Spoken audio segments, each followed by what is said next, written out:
বিসমিল্লাহির রহমানির রহিম। আসসালামু আলাইকুম। জেসমিনের রান্নাঘরে আপনাদের স্বাগত জানাচ্ছি।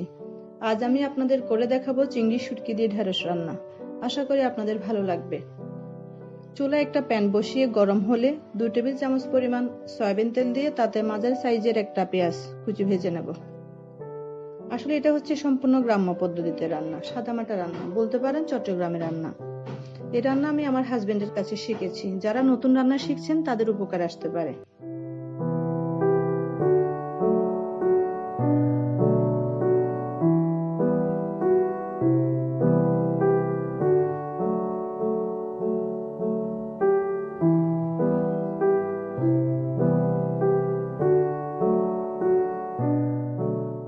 পেঁয়াজ ভাজা হলে পরে তাতে দিয়ে দেব 1/2 টেবিল চামচ হলুদের গুঁড়া, 1 টেবিল চামচ মরিচের গুঁড়া, সামান্য পরিমাণে পানি যাতে মরিচ হলুদ পুড়ে না যায়।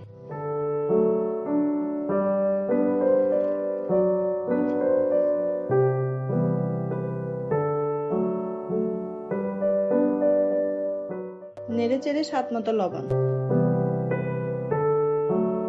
কষিয়ে নেব মরিচের গন্ধটা চলে যাওয়া পর্যন্ত। আসলে রান্নাটা হচ্ছে শিক্ষণীয় বিষয়, না শিখলে কিন্তু ভালো রাঁধুনি হওয়া যায় না।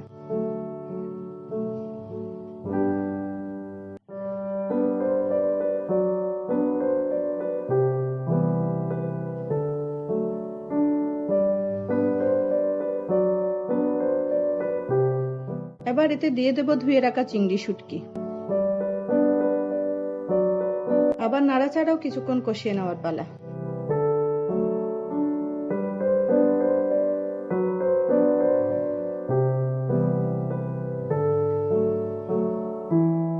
এবার ধুয়ে কেটে রাখা ঢেঁড়স ও চিড়ে রাখা কাঁচামরিচের মাতামাতি।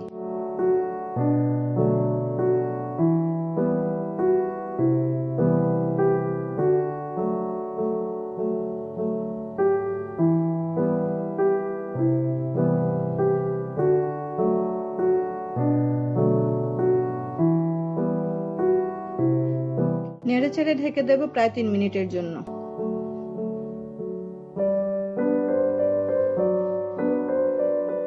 ফিরে এলাম 3 মিনিট পর।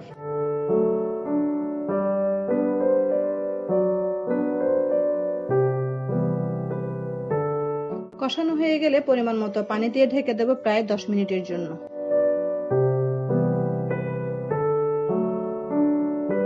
মাঝে 2-1 বার নেড়ে চেড়ে দিতে হবে। চুলা থাকবে মাঝারি আঁচে।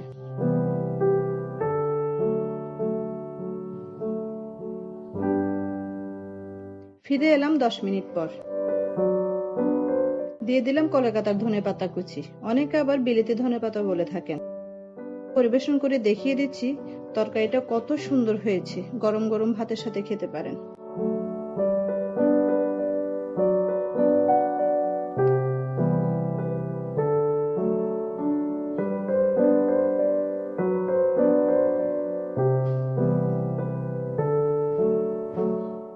হয়ে গেল অল্প সময়ে অল্প উপকরণে চিংড়ি শুটকি দিয়ে ঢেঁড়স রান্না। আশা করি আমার এই রেসিপি আপনাদের ভালো লেগেছে। ভালো লেগে থাকলে চ্যানেলটি সাবস্ক্রাইব করতে পারেন, পাশে থাকা বেল বাটনটিও প্রেস করতে পারেন যদি গ্রামীণ অন্য সব রান্নার ভিডিও আপনি দেখতে চান। ভালো থাকুন, সুস্থ থাকুন। করোনার এই সময়টায় ঘরে থাকার চেষ্টা করুন, তাহলে আমরা সবাই ভালো থাকতে পারবো। আবার দেখা হবে। আল্লাহ হাফেজ।